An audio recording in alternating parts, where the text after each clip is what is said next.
बिलासपुर मस्तूरी के ग्राम कुकुर्दी केरा में पत्नी के आत्महत्या के खबर सुनत ही सीआरपीएफ जवान हा खुद ला गोली मार के आत्महत्या कर लिहिस। जेकर जानकारी लगत ही क्षेत्र के लोगन में शोक के लहर दौड़ पड़िस।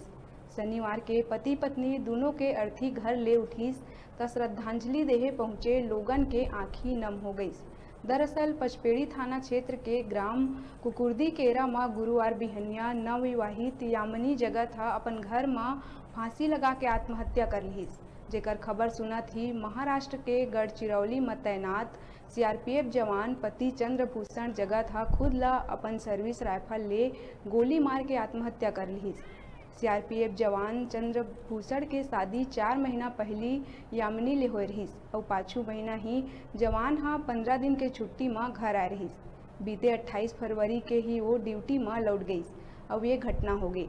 ये दुखद घटना के बाद पूरा क्षेत्र शोकमय है। जी हाँ, दोनों पति पत्नी के एक संग अर्थी उठिस त उन्हें एक साथ दाह संस्कार घलो करे गई।